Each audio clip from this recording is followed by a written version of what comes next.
Hi, I'm Phil Bainbridge, and this is a quick tutorial video for the blog post Dynamically Remove Google Form Options. So I've already got a copy of the file in a Google Drive folder here.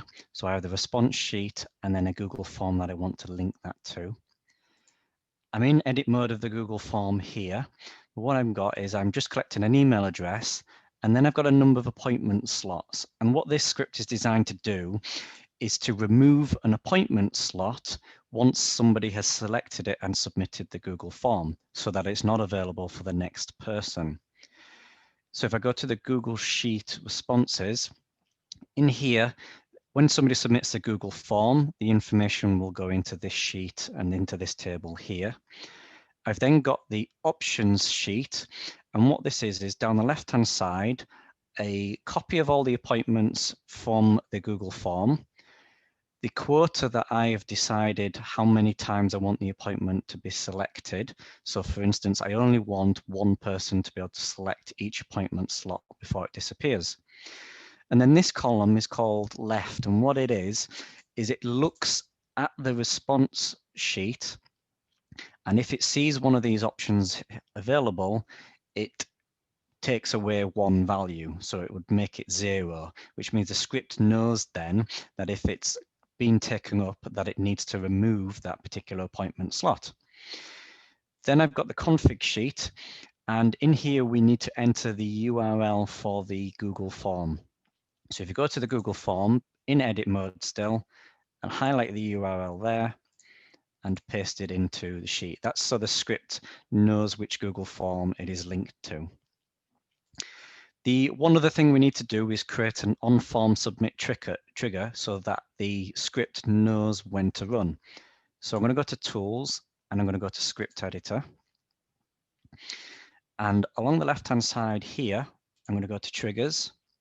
And then at the bottom right, I'm going to click the Add Trigger button.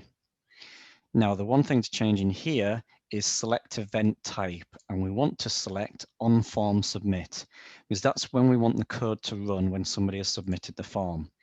The only other thing you may want to change is the notification setting.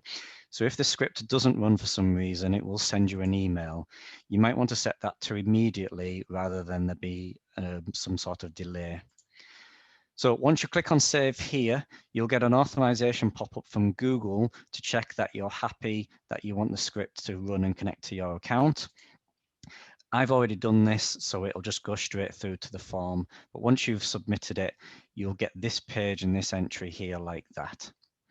And that's it. That's all we needed to do. We're now ready to try filling in the form. So I'm just going to go to Preview, and I'm going to try filling this in with some example data.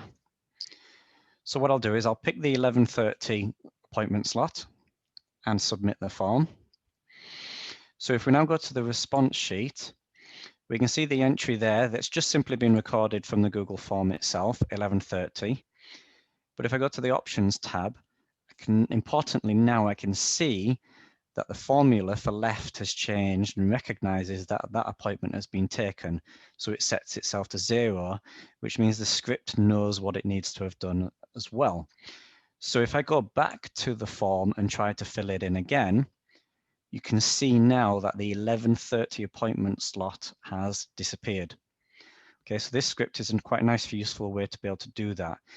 The only thing to be aware of is there can be a small delay between somebody submitting the form and it updating. So if you've got lots of people accessing the form at the same time and quite quickly, this may not work very well, unfortunately. So just have a go at testing it and see how you get on. Thank you very much.